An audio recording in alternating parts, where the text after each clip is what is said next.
Yeah! Yo, what's up mga karebax? Magandang umaga. Maulang umaga. Yan o. So, for this day video is meron tayo ditong Yamaha Mio Gear. So, bali ang istorya nito is nalobat yung baterya and then chinyarge. Kaya lang yung check engine niya ayaw nang matanggal. So, nakailang gamit na si customer, ayaw pa rin mabura. So, ngayon gagawin natin, tatanggalin natin yung check engine gamit yung diagnostic tools. So by the way, sinasabay natin yung change oil at saka gear oil.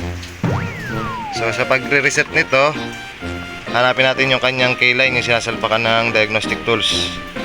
So una, dito siya tatanggalin, ito yung dalawang tornilyo na to, and then dito sa harapan.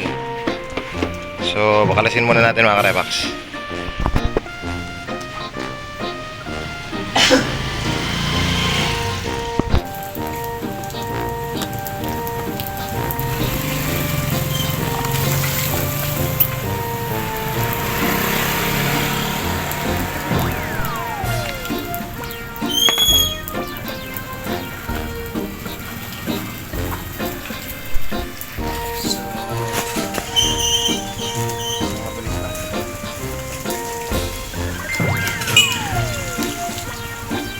Ayan, natanggal natin yung dalawang tornilyo. Then dito sa harapan, silahin lang to. Ayan. So ayan, natanggal natin. Then nandito yung kanyang keyline. Hugutin muna natin to, yung sinasalpakan ng diagnostic tools. Ayan. So tanggalin lang natin to. Then so ayan tayo magpapatuloy gamit tong diagnostic tools. Ito, salpak natin. Tropa, hawa ka mga tropa.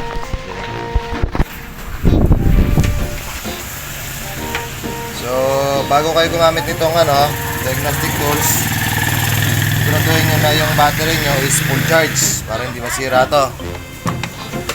Tapos ayan, salpak lang natin.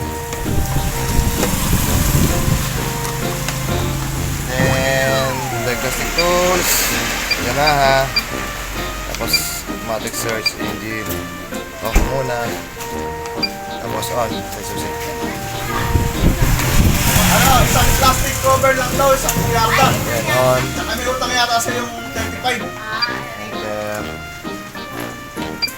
Then dito na sa report code, history. So ayun, history niya. Ito nga, nag-lobat yung battery niya. So buburahin natin to para hindi na siya mag-check engine. So yung current niya, wala namang trouble. So back tayo, erase fault code, continue, erase okay, then check natin. Yan, wala na siya. Off natin, back muna natin, back. Exit, exit, exit, exit, tapos bugot. Then kung may check engine pa. So ayan, off natin and then on. Okay, wala na, okay na siya. Nabura na yung kanyang error history. So bali yan, nalobat lang siya, kaya nagkaganon. So baka mangyari sa mga Mio Gear ninyo, ganun lang gawin nyo kung meron kayong diagnostic tools. Kasi ito, ang nangyari dito, ginamit lang ng ginamit ni customer, inaasahan niya mawawala, pero matagal na niya ginagamit, di pa rin mawawala. Kaya ginamitan na natin ng diagnostic tools para siya mabura. So balik lang natin to and then okay na siya. Then na lang natin mga change oil and then gear oil. So yun nga mga karepax, baka mangyari sa mga Yamaha, especially Mio Gear. Ganun lang ang gagawin natin. So yun lang, maraming salamat, sana makatulong sa inyo. Opa.